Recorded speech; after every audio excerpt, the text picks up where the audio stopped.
Halo semuanya, selamat datang di episode baru dari Youngsko. Hari ini kita kedatangan tamu yang spektakuler banget nih. Yuk kenalan diri.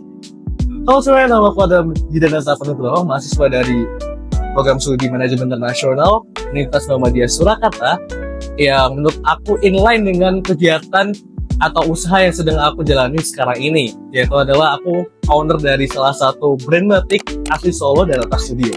Ini salah satu produknya. Ini juga Yes. pakai Danata Studio. Yeah. Nah, sebagai mahasiswa dan juga founder, gimana sih cara kamu menyeimbangkan kedua itu, akademik dan juga usaha kamu? Oke.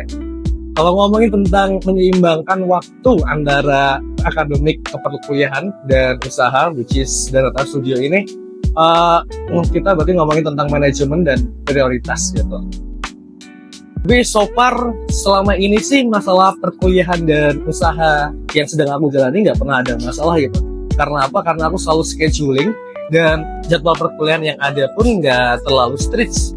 Dan pokoknya intinya selama ada waktu kosong, di situ aku usahain untuk memprioritaskan mengurus, menghandle Danata Studio ini gitu. Jadi biar nggak ngeganggu si perkuliahan tersebut. Sebenarnya apa sih yang memotivasi kamu buat memulai bisnis ini? Yang memotivasi ya ini juga lucu nih, karena sebenarnya Danata Studio ini lahir dari sebuah privilege gitu. Awal mulanya itu waktu tahun 2020 akhir gitu. Itu terus kondisi lagi chaos, COVID lagi naik-naiknya, orang-orang pada di rumah, work from home. Setelah itu ekonomi juga lagi ancur-ancuran banget. Tapi di situ karena orang tua aku backgroundnya orang yang udah berkecimpung di dunia batik duluan, aku ngelihat mereka industri batik kok aman-aman aja ini, padahal COVID lagi bener-bener parah-parah. Justru malah yang lain ekonominya mungkin bisa dibilang decline, kita bisa bilang itu peak seasonnya kita itu di COVID itu, karena orang pada di rumah kan. Jadi produk-produk kayak piyama, setelah itu ada duster, baju-baju tidur kayak gitu malah lagi high seasonnya gitu.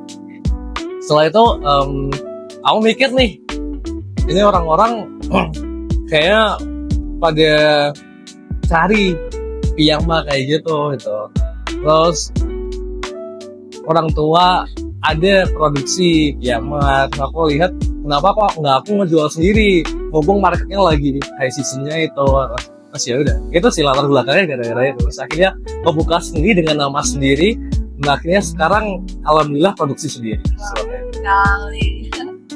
Nah, tadi kan udah motivasi nih, tapi ada nggak sih tantangan selama kamu mulai bisnis ini? Tantangan, aku bilang tadi di situ ada Danata Studio lain dari Traffic, aslinya sih nggak gitu-gitu banget. Soalnya di akhir tahun 2020 itu sampai Maret aku buka toko di e-commerce sendiri, itu belum ada pembelinya satupun. Gitu. Karena apa? Karena emang ternyata jualan di online itu nggak semudah itu. Ada flow-nya, ada banyak yang harus kita urus gitu. Nggak cuma upload produk terus ada yang gitu, ternyata enggak gitu.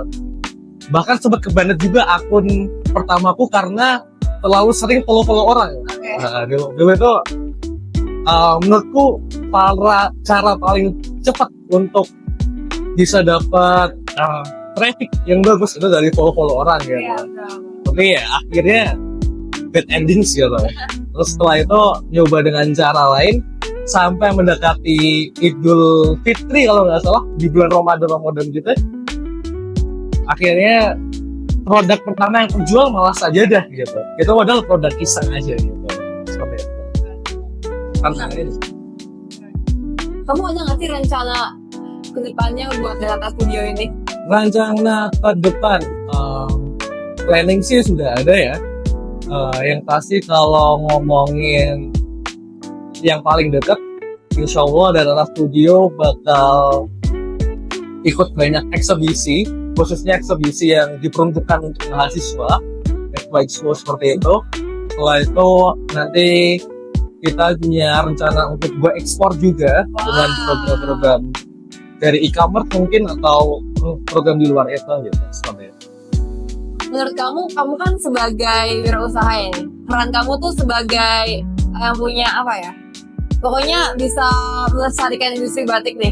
Kamu tuh pegang peran apa sih? Peran penting apa yang kamu pegang untuk melestarikan industri batik sebagai wirausaha? Nah iya. menarik nih. Karena menurut aku juga batiknya tuh terlalu stagnan inovasinya gitu. Menurutku sebagai generasi muda itu punya tanggung jawab yang besar untuk melestarikan budaya nenek moyang kita. Apalagi batik. Menurutku tuh batik itu salah satu warisan budaya yang punya value tinggi gitu. Nah, cara-caranya selain dari bentuk desain gitu, mungkin dari bentuk segi marketing kita bisa bikin teknologi AR misalnya augmented reality virtual try on gitu yang kita bisa terapin untuk marketing sales juga. Jadi orang-orang itu bisa nyoba produk kita tanpa harus beneran try on gitu. Seperti itu. Atau mungkin kalau masalah pemberdayaan ya mungkin ada bikin workshop seperti itu sih. Keren banget nih Kak, pasti banyak ya yang terinspirasi nih karena Kak Adam nih. Kakak ada nggak nih pesan-pesan untuk teman-teman semua yang mungkin mau memulai bisnis dan apa nih Kak?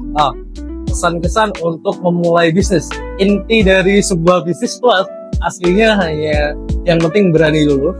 Masalah model kalau kita sepantaran semuanya itu bisa dicari. Banyak program-program pemerintah, program-program universitas yang menawarkan pendanaan untuk usaha. Itu dicoba aja dulu. Mulai dari yang kecil nanti pasti lama-lama jadi besar. Nggak ada sesuatu yang instan gitu. Betul, betul.